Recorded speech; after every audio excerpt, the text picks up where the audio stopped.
Right, it's 3 o'clock. I hope that you all can hear me. Then we start the session. Most welcome to Dr. Matts-Åke Belin and to all others who are joining this webinar. We will start the webinar soon. First, very few practical things and some information for those who don't know yet. About some events that are to come of ICTCT. For those who could not register yet, it's the right moment now to register for the next ICTCT extra conference that is to be held soon in Winneba in Ghana, and very applicable, I think, also to the webinar of today. This conference will be focused on prospects and challenges for a system safety approach on the African continent. We are very glad in that sense also to be able to cooperate with a big Horizon project that is also going on, and that has exactly the same purpose. So feel or be welcome to join us at the Ghana conference. And then we will also have a traffic safety researchers course. People who are familiar to ICTCT know that we have been organizing such courses since a couple of years. We will have another course in June, right before the Winneba conference. So also there, you are most welcome to join the event, and please register at the ICTCT's website. Then it's the right moment for those who haven't done yet to submit an abstract to the next annual ICTCT conference that will be held in October in Catania in Sicily, Italy. And the abstracts are due for the 15th of May, so there is another 2 weeks left to submit your abstract. Please go to the website and read the instructions there, and make sure to submit your abstract on time, because we gave already a short extra time, but this time we will really close the submissions by the 15th of May in order to be able to give feedback to all submitters as soon as possible, and certainly before the summer months. And also connected to that conference, we will have another researchers course, but the content and the format still are to be announced later. So please register for that on our website as well. So then we can formally start with the webinar of today. Our guest today is Matts-Åke Belin, and he is at the World Health Organization. He is the global lead for the Decade of Action for Road Safety, which is the major program at the World Health Organization to promote road safety.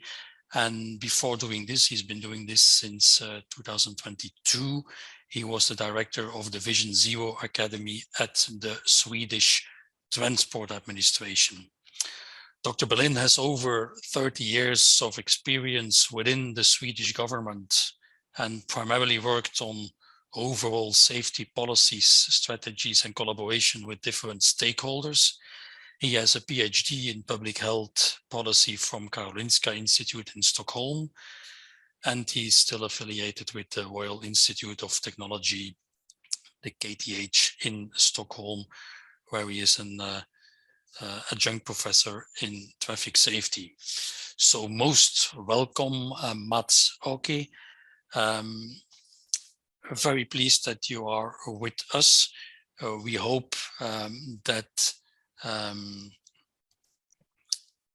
you can take the opportunity to explain to this audience your views on global road safety policy. For those who are attending the webinar, please take the opportunity to ask some questions at the end of the webinar. We will come back to that. You can already put, if you like, your name or your question in the chat of this session. And depending on the number of questions, but hopefully this will be possible for every person that likes to raise some questions. We will give you the floor at the end of the webinar. We will have a lecture of about 40 minutes, and afterwards there will be time for questions and answers. So we hope to finalize the session by 4 o'clock European time. So that was everything from my side. Please, Matts-Åke, the floor is yours. Yes, thank you, and thank you for having me. Yes, I started to work with, although I still feel very young. I was very young when I started to work with road safety, and that was actually in 1990. And I started my career at something that called the Swedish Traffic Safety Agency. And then I've been deeply involved in this Vision Zero development from the beginning, and I find it so interesting. So I also do my PhD studying policy and policy implementation, as specifically Vision Zero. So some of the things that I would talk about today is actually based on my research. But as you said, now since a little bit more than 1 year back, I'm working for the WHO in Geneva headquarters, and I'm the global lead for this second decade of action. So in my presentation today, I would like to start a little bit with the broader perspective. And let's see if I can share my screen here.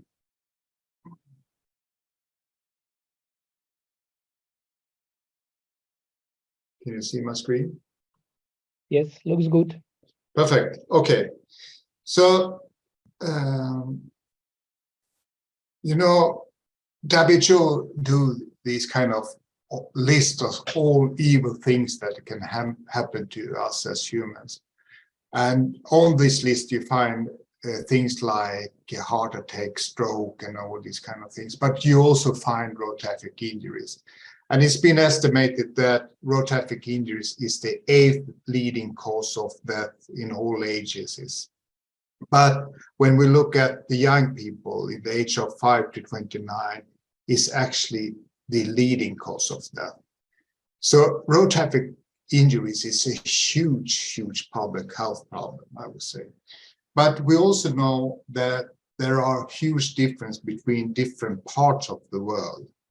And if you take Europe, around 9 fatalities per 100,000 inhabitants, and if you take Africa, now it's 25. But if you, for example, take a country like Sweden, they have less than 2 fatalities per 100,000 inhabitants. So there are huge differences between different parts of our world, different regions and different countries. And the global community actually, what are they doing about this problem? And I would say before 2004, almost nothing, because this has been a huge problem for a very long time. But I used to say that there is a time before 2004 and a time after 2004, because 2004 was the first time ever in the history when the UN General Assembly discussed road traffic injuries around the world. And the World Health Organization, together with the World Bank, they launched this World Report on Road Traffic Injury Prevention. And that started, I would say, a global policy process to put road traffic injuries into a more global policy perspective. And also in 2004, the WHO, together with the UN region commissions, they set up this, what they call this UN road safety collaboration, which basically is a kind of global road safety council, I would say. And they start to moving this agenda. And the next step in that process was when the Russia Federation in Moscow, 2009, organized also the first time ever in the history a ministerial conference on road traffic injuries. And the outcome from that conference was what we call the decade of action, the first decade of action. And that decade of action was also adopted by the UN General Assembly. And the next step was when the Brazil organized the second ministerial conference in 2015 in Brazil. And that was a kind of midterm conference to discuss the implementation of this first decade of action. But in the same time, the UN system had been working with these so-called SDGs, the Sustainable Development Goals, the 17 goals.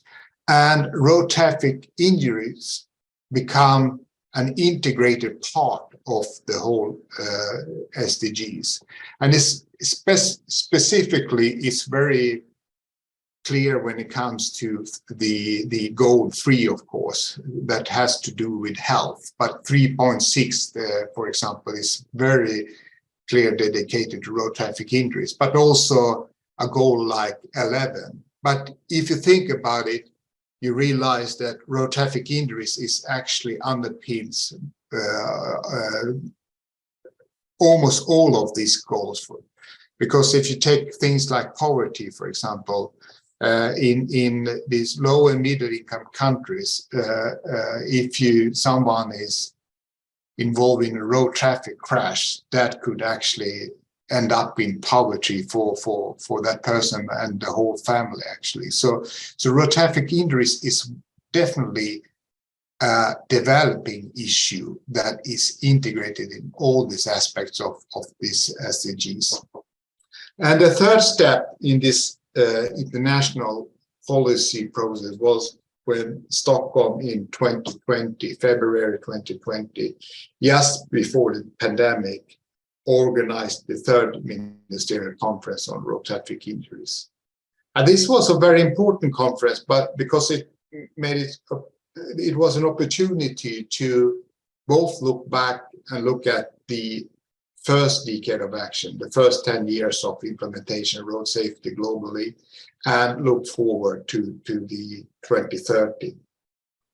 And then the pandemic came, and a lot of things was stalled, of course, so and was shut down. But this process in the UN had not stopped. So the next step was in August 2020, when the UN General Assembly adopted a resolution that says improving global road safety resolution in August 2020. And in that resolution, you will find that the UN have proclaimed a new decade of action, a second decade of action for road safety. And they also very specifically say that now the goal, the target is to reduce the number of road traffic deaths and injuries by at least 50% until 2030. So that is a very, and if you look back historically now on the global trend when it comes to road traffic injuries, it seems that if you calculate the number of fatalities per 100,000 inhabitants, it seems that it's been almost the same number now for many years. And based on that, you'll understand that this is a very challenging target for the whole world, actually, to achieve this 50% reduction. So there are lots of things that needs to be done. And also, they requested the World Health Organization together with the region commissions to prepare a plan of action for this second decade of action. And they also decided to organize a high-level meeting on the road safety, which also happened last summer in New York. And these kind of high-level meeting is not something that it's a very common thing. If you take an organization like WHO, for example, maybe they have seen 5-6 different high-level meetings on different topics over the years. So this is not a very common thing to happen, common event. And I think that only shows that there is a great demand and great expectations from the global political level actually to do something from when it comes to road safety. So from that point of view, it's very optimistic actually that road traffic injuries is definitely part of the global UN agenda. And this global plan, which was launched in 2021, there are, of course, lots of things in this plan, but this target, 50% targets, is in this plan, of course. But this plan is also very much influenced by ideas about safe system and Vision Zero. So that's why I want to talk a little bit more about Vision Zero and how that influences global plan. And if you look a little bit historically on road traffic injuries in a society like Sweden and also the Netherlands, a country like Sweden, you know, until we went from left-hand traffic to right-hand traffic, the number was increasing very dramatically since the World War II. And that's a kind of similar pattern that you see now in many low and middle income countries. You see a high degree of motorization and a high degree of urbanization. And they see this kind of trends. But in the end of 60s, we saw that a country like Sweden then was able to decoupling the motorization with more road traffic injuries. And they were very successful during the whole 70s, I would say. But in the 80s, the numbers start to increase again. And at least in the Swedish society, it was a sense of losing the control over the situation. And then you see that it was a very dramatic drop in the beginning of the 90s in terms of road traffic injuries. And I wish I could say that that was due to a fantastic road safety work that was carrying out that time. But that was not the case. The reason for that drop of fatalities was due to a very severe economic recession in the Swedish society. And we know, at least in the short run, that economic recession is good from a safety point of view. But experts that work with this issue in the beginning of the 90s, they understand that we have to come up with something new. We have to change our strategies, because the business as usual, which we tried during the 80s, was not a sustainable strategy anymore. So we had to come up with something different. And I would say that that change was what we now call the Vision Zero. And in Netherlands, they had a similar kind of situation, and they didn't call it Vision Zero, they called it the Sustainable Safe. So we can see that this kind of thought was started already and was very much based on our experience of implement safety during the 70s and the 80s. And in 1997, the Swedish Parliament adopted this Vision Zero. And basically, this vision is a kind of ethical imperative, which says that we can't accept that people are killed or serious injuries when moving from A to B. But for us who've been involved in this, for us is something much more than this ethical imperative. It is something that I would call a kind of policy innovation or a paradigm shift in the way that we work with safety in our society. And one way for me to explain Vision Zero is actually to compare it with a more traditional approach to road safety. And if I start with this more traditional approach to road safety, the problem that we try to solve in this more traditional approach is the problem with crashes or accidents. And when we make in-depth studies of these crashes, we will find that 90% of all crashes is due to human factors, 90%. That it's a kind of mantra, you know. And when I go back and read some of government reports from the beginning of the introduction of the cars in our society, I find it's 90%, you know. So it's been there from almost the beginning, you know. And therefore, when you see your problem like that, the ultimately responsibility for safety has been put on us as individual road users. So if something goes wrong out there, we can always find an individual to blame for that. And the whole system of regulation is based on this. And it's like, and our strategy has been very much based on the idea that we would like to creating a perfect human being who always doing the right thing. And through regulations, through enforcement and education, that has been our basic tools in our toolbox, the basic strategies for creating a safe system. And this kind of strategy is also very much based on the idea that people don't want safety. So we have to come from above and force people to behave in a certain way. And we don't really think that we can solve this problem. So we have been quite happy if we can step by step reduce the risk. But although we are not so explicit about it, we think that there is an optimum number of fatalities, serious injuries. It's a kind of price that we have to pay for our mobility. And Vision Zero as a policy framework challenge all these aspects now, I would say.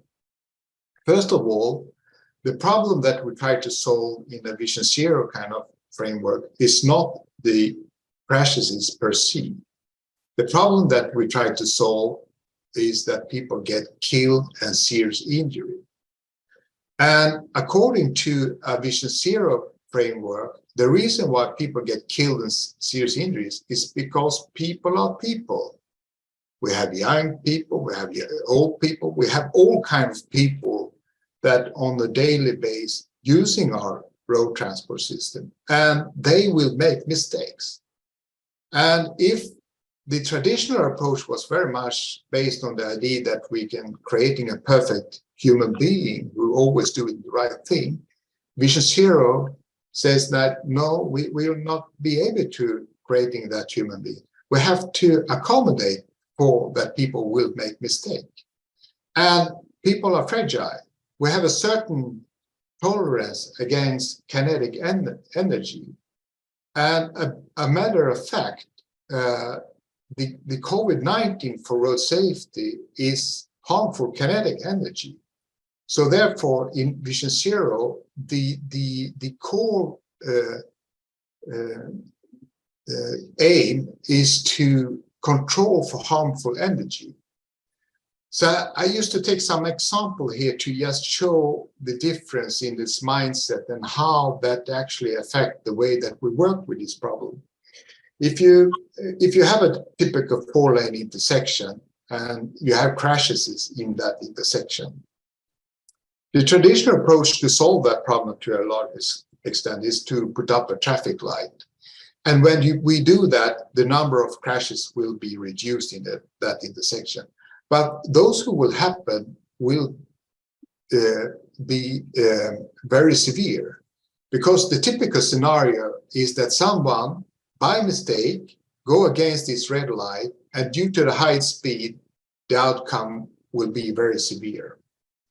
But if you make a roundabout, the number of crashes actually might increase a little bit, but they will not be as severe because you control for this harmful energy. And this traffic light or this roundabout might actually be the difference between life and death. So therefore, in a Vision Zero kind of context, the ultimately responsibility is put on us as systems designers. And of course, the individual road users still have a responsibility. But when something goes wrong, it goes back to us as system designers.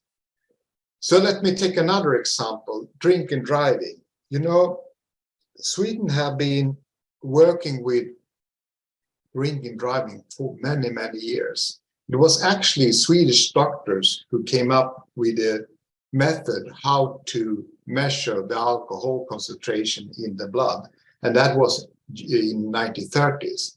And based on that, the Sweden government decided to set up a certain threshold for how much alcohol you are allowed to have in your blood when you drive a car. And in that time, and that was 1940, and it was 0.08. And then they have changed it from 0.08 to 0.05, and now it's 0.02.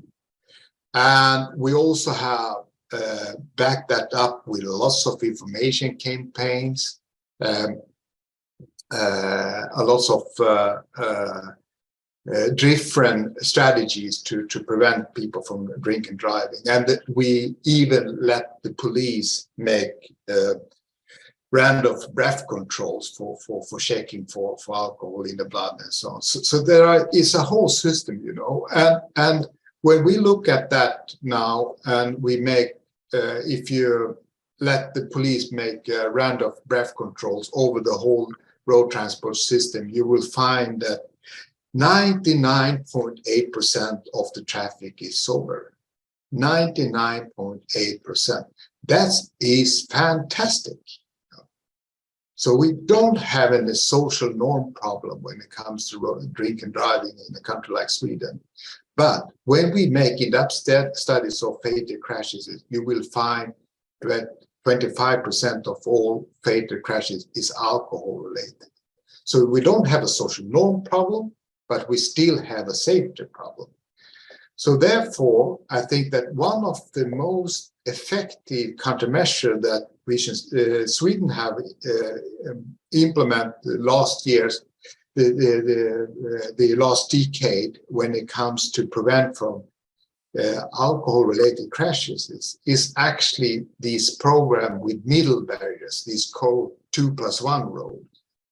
Because this 2+1 road, if you don't know anything about it, please go Google it and you will understand what I'm talking about. These 2+1 roads, you know, and this barrier don't care if you are influenced by alcohol, if you are fatigued, if you are distracted. It will only prevent you from killing yourself or someone else. So that's number one. It's how you design your traffic environment and how resilient your traffic environment is from a safety point of view. That is number one when it comes to this implementation of Vision Zero. And of course, we can't put up middle barriers everywhere. That's why a country like Sweden now start to talk much more about technology, to moving this problem from individual road user behavior to a much more design and technology problem, like devices like alcohol or other type of technology that will prevent you from drink and driving. And a matter of fact, 90% of school taxis, school buses in Sweden, they have installed alcologs now.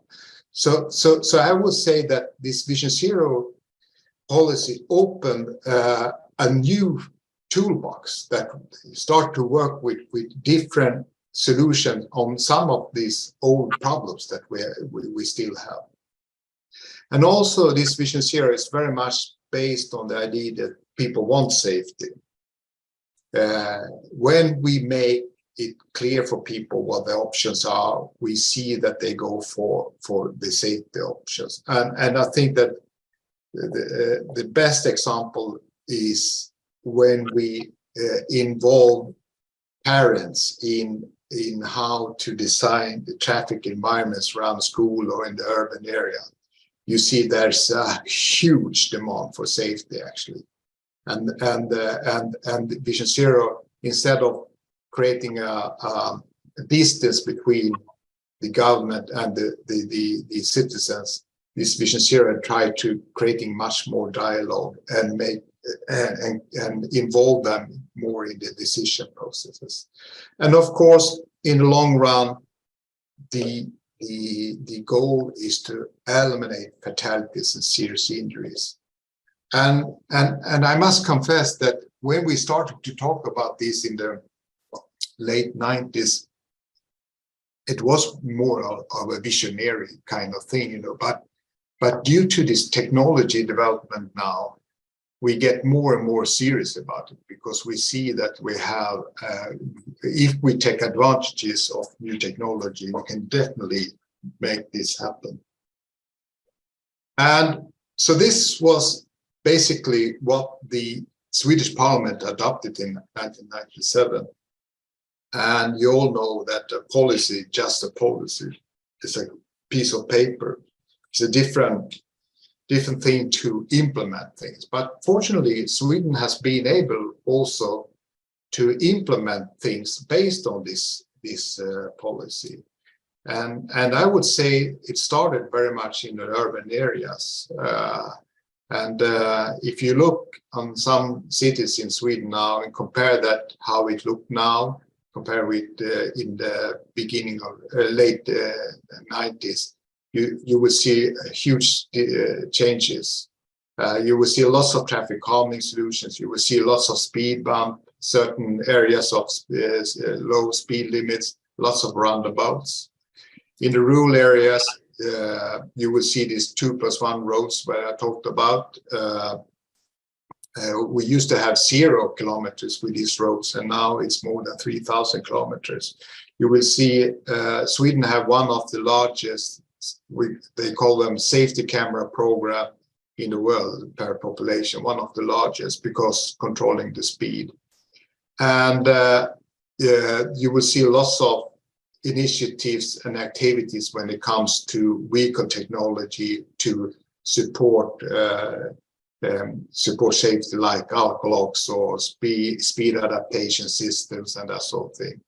And you will also see that they're moving from talking just about the individual road user and moving beyond that and starting to talk much more about professional and how we're using, how organizations use the transport system and integrate safety into that.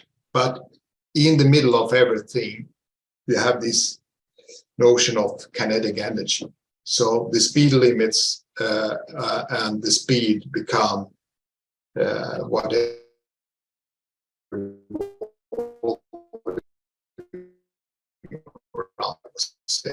Swedish Transport Administration together with the car industry start to negotiate about the responsibility when it comes to safety, where the vehicle industry say that, okay, we can take responsibility for crashes up to 80 kilometers. That is what the car can handle. But above 80 kilometers, we can't take responsibility. That's why, for example, the road authorities, they have to decide if they would want high mobility, higher speed than 80 kilometers, they have to prevent for head-on collisions. If they don't do that, they have to do something about speed. So speed become are very important design parameters for both vehicle and the infrastructure, I would say. So this was a kind of the ideas that came out from this safe system, and which is also very much integrated into this global plan now and become a more global policy. But just let me emphasize some aspects now, important aspects that you will find in this global plan, and you will recognize them from this kind of Vision Zero policies. First of all, in that plan, it says we have to go beyond this motorized individual mobility. And it's not only cars, it's also motorcycle actually. And emphasize the need of more safe walking, cycling, public transport, because that is important not only from a safety point of view, it's also important from an environment point of view, it's important from a health point of view.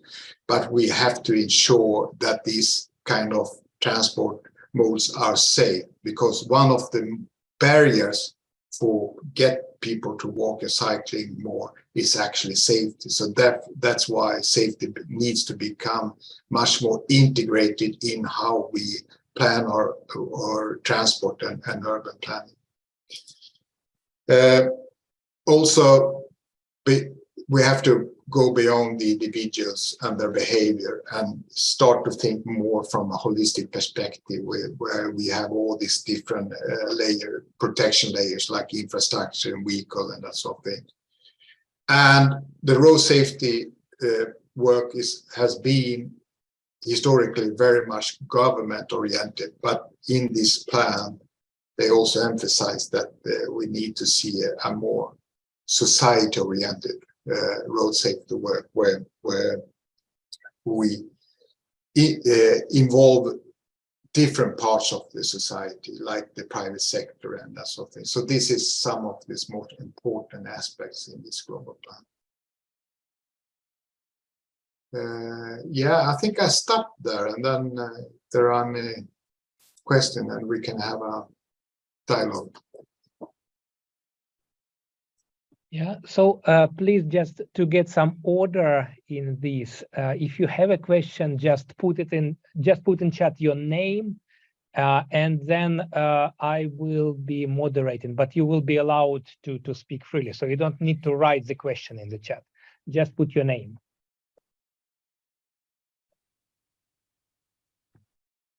Okay, and maybe I can start while allowing other people to write. Okay. My first question would be, I know, Matts-Åke, that you have a soft spot for the topic of implementation. I mean, you can have very nice ideas about how safety can be improved, but as long as it is on paper, like nothing would happen. And particularly talking about low and middle income countries, like I just came from Tanzania 1 week ago, and what we could see that there is knowledge. Actually, there are knowledgeable people, not as many as we want to be, but they are there. And yet still nothing is happening. So particularly thinking about those low and middle income countries, how to motivate, how to push for changes. It's really not a question of lack of knowledge, and it's not a lack of resources, because they're building those like huge flyovers with 5 lanes in each direction. Those money could have been spent much smarter to promote safety, but this doesn't happen. No.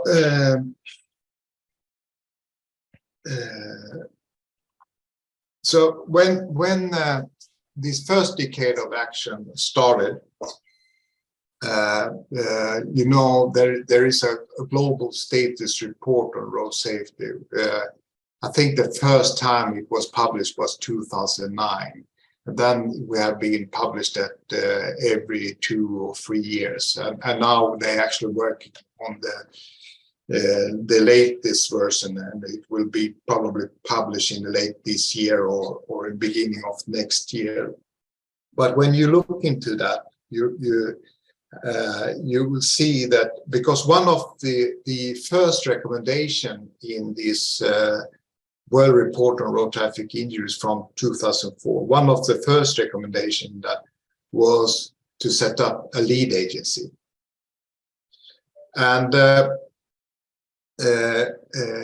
that was the first recommendation. And when we look at how many countries that had a lead agency in 2009, because that's one of the questions in this World Report, you will find that around 40% of all countries in that answer that global status report, they had this kind of lead agency. What we see now is that more than 90% in 2018, more than 90% of these countries, they have some kind of lead agency. But then we have had some, if you're talking specifically, for example, about Africa, it was a study carried out by the World Bank to study these road safety lead agencies in Africa and how they work and so on. And also some of my colleagues at WHO, they did a comparative analysis of the evolution and the structure and function of these road safety agencies. And it's become obvious that they organize themselves very different. And there are some of these basic functions that a lead agency needs to play, that they need much more strengthening than that. And one of these functions, for example, is data. And if you in this work with this global status report, WHO asked the countries, how many fatalities do you have on your roads, for example? And then they also made their estimations from WHO, they're modeling this. And some countries, they have a difference between the reported and the modeling number with 600-700%. And if you have 600-700% difference between the reported and the modeling, that says something about the opportunities to actually manage your road safety work. So that is one of these aspects that needs to be strengthened in these countries, is their capacity to actually working with data and that sort of things. But in the same time, we know that some of these countries, the governments, they are very weak, And that's why I think, based on the Vision Zero strategy, which have a much more society approach to manage road safety, that in these countries we maybe need to also increase other stakeholders' involvement in road safety. For example, all these global companies who are present in many countries around the world, they might have to step in, and take greater responsibility for their activities. For example, if we get all companies or whatever to comply with the speed limits, even UN, if we get all the UN agencies to comply with the speed compliance and that sort of thing. So working a little bit different, and not only put every focus on these governments. Okay, thank you. I see now there is a queue of questions. So, Per Gårder. Okay, I have a very detailed question, and that is on this last slide with speed limits. I recognize the safe speeds kind of for all the types, except for rear end. Rear end is, at least where I live, the most common rural accident type, but cause very few fatalities or serious injuries. So why would the safe speed for rear end be lower than for head on? Why is it 40 kilometers? Thank you. So I would say that the whole discussion about setting the safe speed based on kinetic energy, this is something that needs much more research, I would say. And we have just started that discussion, I think, about what is safe speed. But the reason for this 40, I presume, is based very much on whiplash crashes. That they realized that that is a huge problem in urban areas and so on, and yeah. So that's the reason why they have 40 kilometers for this whiplash, serious injury, basically not fatal crashes, but serious injury, because that's we should see talking about both about fatalities and serious injuries. But I think setting the speed limits like this, when you look historically on what criteria we have used for setting the speed, you see that it's have evolving, and it started with this 85 percentile, which was very much based on get rid of those who are speeding a lot. But if you go to some countries, 85 percentile is still the common way to setting the speed. And then in a country like Sweden, you got more accident-related speed limits based on research by Göran Nilsson and others from VTI and so on. We used that, and that was very good. But then there were a discussion in 80s to setting a speed according to some kind of cost-benefit optimum speed limits. And in practice, if you're setting the speed according to a cost benefit, then it will be a lower speed. It will be, for Sweden perspective, you will lower the speed from 90 to 80. That would be the results of that. But that did never happen, and that was one of the reasons why they closed down this traffic safety agency, I would say, because it became too political in that time. Now, Sweden talk about setting speed according to some kind of injury criteria, and I think that then you start to increase, you start to implement some kind of threshold ideas about in safety that okay, this is what we cope with. Here is the threshold for what we can accept. Above that, we have to do something about the infrastructure and that sort of thing. So for me, this is a revolution in the way to thinking about speed, and I can't see that when now in my new role at WHO, I don't see that around the world that they thinking in this direction. So yeah. I see that Lars Ekman had a comment specifically about that rear end speeds. Lars, will you clarify? Good.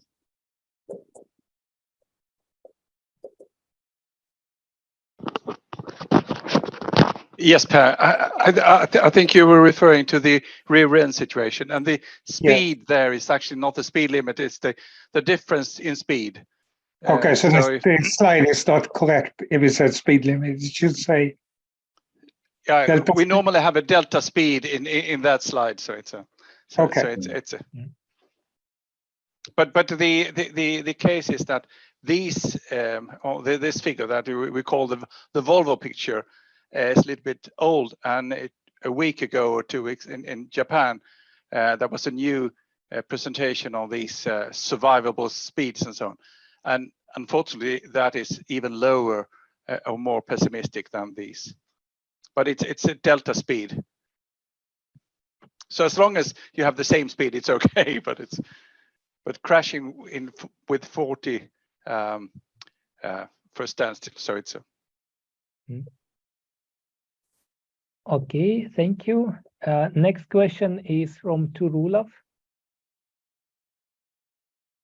Yes, thank you for a very interesting presentation. I was going to have a comment on the issue of people want safety, because now today in Norway, for instance, we know that we can get fewer road fatalities if we lower speed limit from 80 to 70 kilometers on several stretches of road, and if we have more police enforcement. But when we discuss these issues with the police and people working in the public road administration, they say that there is a barrier to doing these things because politicians don't prioritize road safety enough, don't give money to the police, and they fear that people will react to lowering speed limits even more.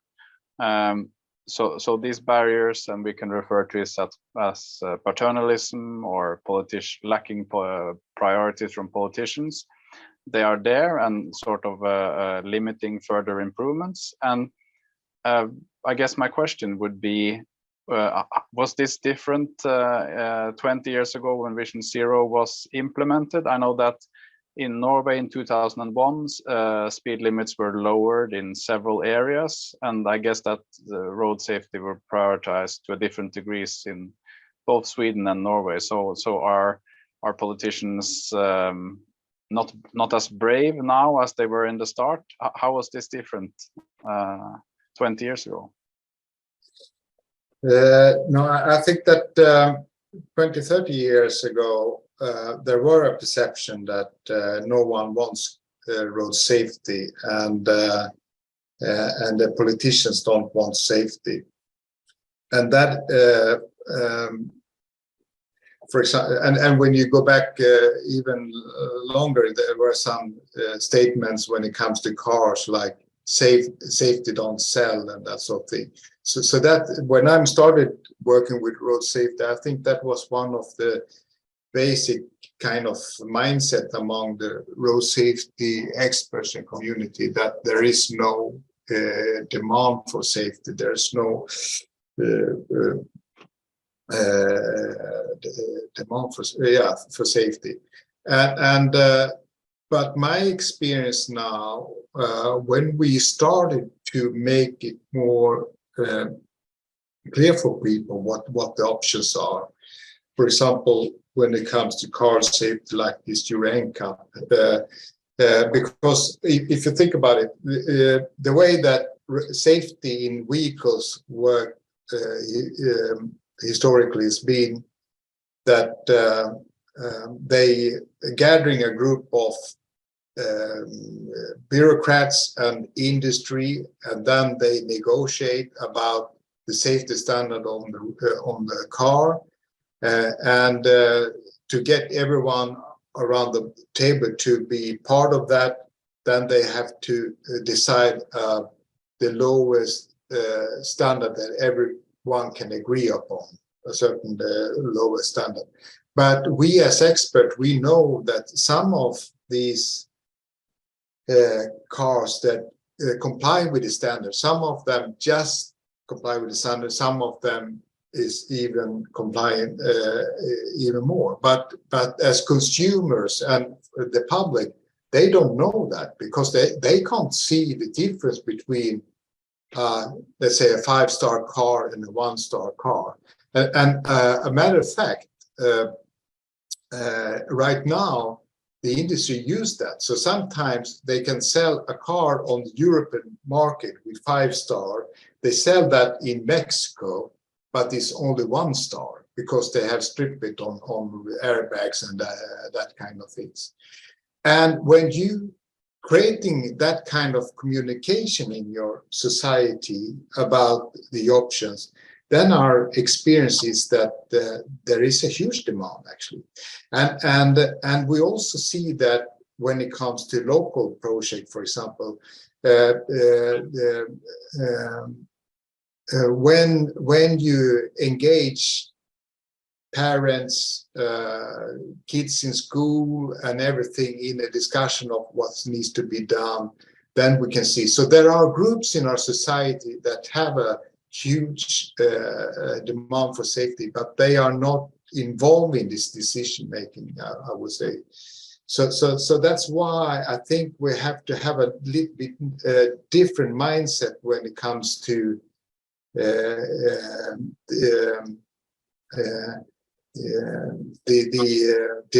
demand for safety. Just take one of these aspects, Vision Zero. When I when I studied at university, my major topic was political science, you know, and I was dragged into this process of Vision Zero, and I was a kind of bridge between the Swedish Royal Administration and the Swedish government in that time. And I could never believe, based on my education from political science, that Parliament should adopt a Vision Zero, where they say that we now will eliminate fatality and serious injuries. So my takeaway is that, well, if they say this, it must be a huge demand actually for safety. The problem is more how should we deliver this safety? And it was, at least in the Swedish context, it was easy to get the politicians to put in money into this, develop this 2+1 road program than to lower the speed. And that is actually the discussion that we have, that Sweden have now about the regional network right now, because the Swedish government, they try to lower the speed now, but they get a discussion on the public about lower the speed, because they don't only want safety, they want safe mobility.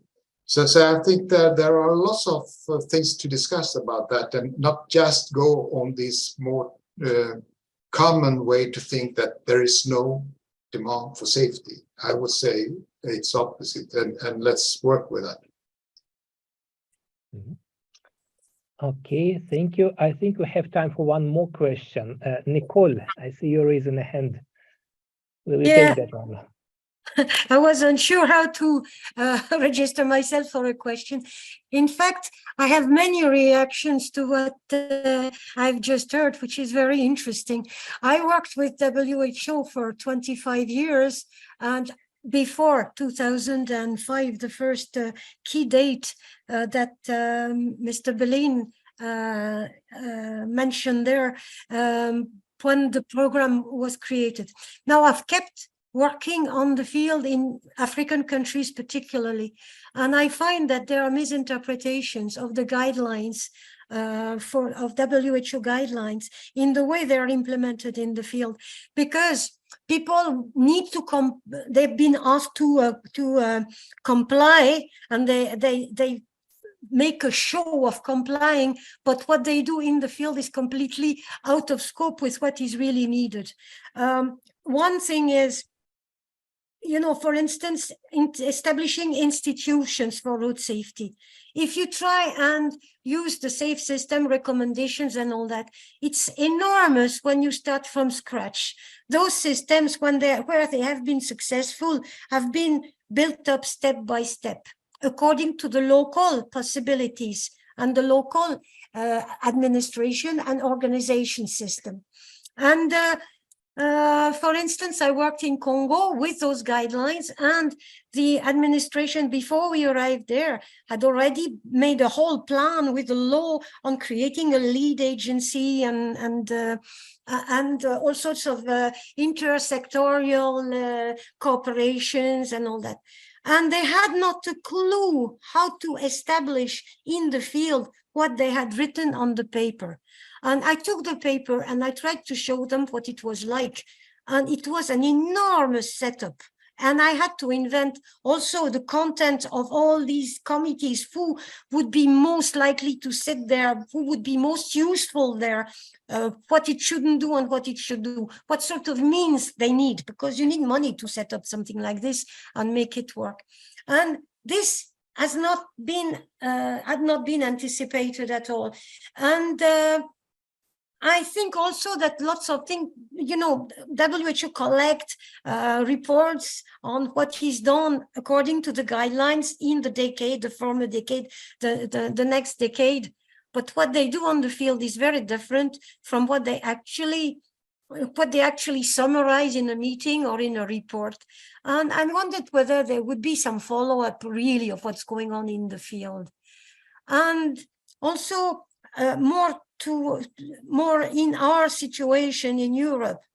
I'm afraid I live in a very bad country for road safety, because once upon a time, about 7 years ago, our government decided that because speed limits were effective, the Ministry of Interior would be responsible for road safety. So that goes back to the old system where the responsibility is to the individual and not to the managers and not to the designers.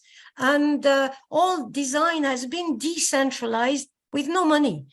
So we are in a bad situation. And what happens is that it's become road safety, which was in demand before. You know, there were some surveys made by sociologists on the demand of road safety. And for instance, those speed limits, over 60 people were in favor of them.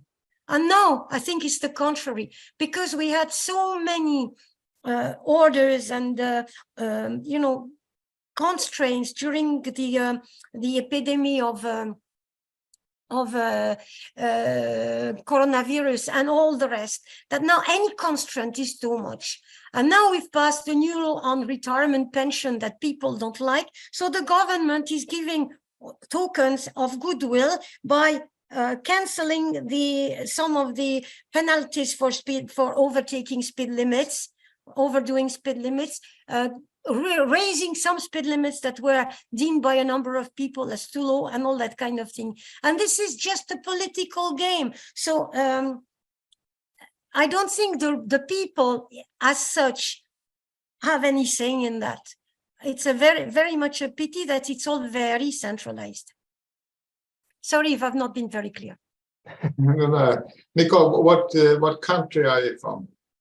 Oh, sorry. I start from the point of view that I'm known in ICTCT. I'm from France. And I was a researcher in road safety. Yeah. No, it's going ups and down, I think. That's also my experience, that sometimes they push a lot and then go back, and how do you make things sustainable? Because as I understand, when it comes to France, there have been lots of activities had been taken actually, and lots of progress, but then at the local level is sometimes, yeah, and it's sometimes tough to sustain things. But I agree that if you take well, the world is very different, you know, and Africa, they struggle a lot, definitely. But when you see other countries now, you see that there are some light in the tunnel, and especially it's middle-income countries like Brazil and even China and India and others, you know, that you see that they start to work. And you also see that in this global status report, actually. If you go during this first decade of action, you see that lots of countries, they have established this and then we can talk about if it works on. We see that more and more countries, they have some kind of national plans and strategies. They put up targets, and also they implement frameworks, legal frameworks on most of the most important risk factors. And so that has actually happened during this. So the next phase now will be then, so it not just be a piece of paper, because that's the problem, you know. And in this global plan now, that is very emphasized now on this implementation to be ensure the implementation. Then we get into things like financing and money and that sort of thing. So it's not an easy thing there, definitely not. Okay, thank you. It's beyond 4 o'clock, so it's time to stop. Thanks a lot for all the contributions. I think that we can come to the conclusion that we not only need a vision, but also need much power, political will, and not just financial resources, but they are definitely needed as well to really make some safe system happen.